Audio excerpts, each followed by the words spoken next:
ঈদ আনন্দ যেন এখনো থেমে নেই। ঈদের চতুর্থ দিনও হামচর উপজেলার মেঘনার পার্ক এসে উপচে পড়া ভিড়, মানুষের প্রাণবন্ত উপস্থিতিতে পুরো এলাকা হয়ে উঠেছে জমজমাট। ঈদের দিন থেকে এই এলাকা যেন হয়ে উঠেছে আনন্দের এক অন্যতম কেন্দ্রবিন্দু। নদীঘেরা এই জনপদে ঈদের আনন্দ যেন একটু ভিন্ন ধারা দেয়।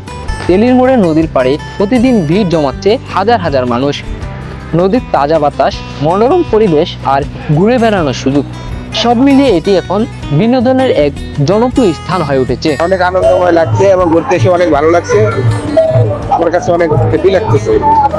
অনেক অনেক যা বলে আর ভাষা নেই আর কি। অনেক সুন্দর, মোটামুটি ভালো।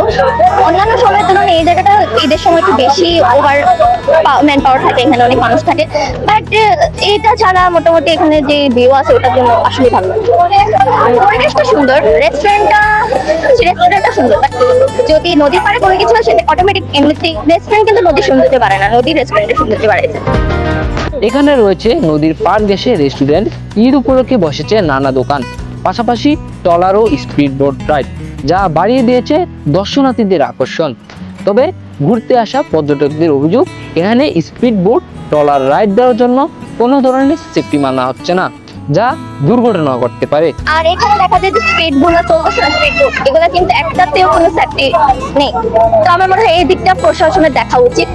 আর এখানে আমাদের এখন আমি বলতে পারবো না সেফটিটা কতটা আছে, বাট আমার কাছে সেফটিটা এখন নাই বলে মনে হচ্ছে। তো প্রশাসনটা থাকা দরকার ছিল। অনেকে এসেছেন ফ্যামিলির সাথে, কেউ এসেছেন বন্ধুদের সাথে নিয়ে। মেঘনার পার্ক এসে রিভার পয়েন্ট নামে এই রেস্টুরেন্ট বেশ জমে উঠেছে। অনেকে এখানে এসে ছবি তুলছেন, কেউ আড্ডা দিচ্ছেন, সাথে খাচ্ছেন পছন্দের খাবার। আমি তো সারাক্ষণ ঢাকাতে থাকি, সময় দিতে পারি না, তো আমাদের হাইমচরে ওইরকম পরিবেশ নাই। তো আমরা এই যে এই রেস্টুরেন্টে আসলাম, আসার পরে আসলে ভাই বন্ধু নিয়ে সবাই নিয়ে আসলাম। আসার পরে দেখতেছি আলহামদুলিল্লাহ অনেক সুন্দর একটা পরিবেশ। আসলে আমার অনুভূতিটা অনেক সুন্দর, আর পরিবেশটা দেখে আমার অনেক ভালো লাগছে। বিষয়টা আসলে দেখতেও সুন্দর, খাবার দাবার আলহামদুলিল্লাহ খুবই ভালো। এখানে আসলে বন্ধু বান্ধব আসলে আসলে ব্যাপারটা জমে, আর অন্য কারোর সাথে যাবে না। আর যদি পাশে রেস্টুরেন্ট আছে, যদি ফ্যামিলি নিয়ে আসতে চান তাহলে আসতে পারেন। ওইখানে একটা সামাজিক পরিবেশ আছে, এইসব খোলামেলা জায়গায় আসলে ফ্যামিলি নিয়ে কোনো ঘোরার অপশন নেই আর কি। এটা সামাজিক দৃষ্টিতে খারাপ দেখা যায়।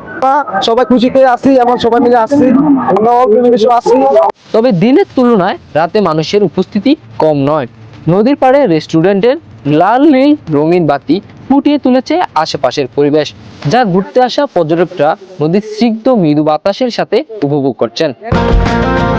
ঈদের এই ব্যস্ত সময়ে ঘুরতে আসা মানুষের নিরাপত্তা ও আপত্তিকর ঘটনা এড়াতে প্রশাসনের নজরদারিও রাখা উচিত ছিল মনে করেন অনেক দর্শনার্থী।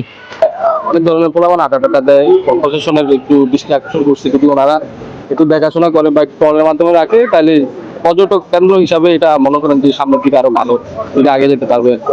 আমার মনে হয় এখানে কিছু আমাদের পুলিশ মোতায়েন করা দরকার ছিল, কারণ এখানে অনেক মানুষ, এখানে সাধারণত এই ভিড় ভাট্টার মধ্যে অনেক আনএক্সপেক্টেড ঘটনা ঘটতে পারে। ফ্যামিলি আসে দরকার, আসলে এখানে আসে কিছু অনৈতিক কর্মকাণ্ড হয় আসলে আশেপাশে তাকাইলে দেখা যায় আর কি। বড়দের পাশাপাশি ছোটদের জন্য ছিল দোলনা, ছবি তোলার জন্য ছিল বেশ কয়েকটি ফটো ফ্রেম।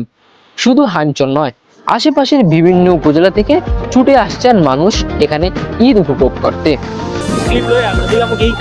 ঈদের দিন থেকে শুরু করে সর্বনিম্ন এক সপ্তাহ পর্যন্ত চলে এই জমজমাট আনন্দমুখর ঈদ পরিবেশ। তবে হাইমচর উপজেলার মেঘনার পার্ক এসে তেলিমুর, কাঠাখালী, চরবরবি এই জায়গাগুলো হয়ে ওঠে পর্যটকদের জন্য ঈদ আনন্দের অন্যতম কেন্দ্রবিন্দু হিসাবে। স্থানীয় অনেক নবীন প্রবীণদের দাবি, সরকারি উদ্যোগে এই জায়গাগুলোকে পর্যটন শিল্পের বিকাশ করার জন্য। সাইদুল ইসলাম টিপুর ক্যামেরায় আক্তার আহমেদ, দ্য ঢাকা নিউজ, হাইমচর, চাঁদপুর।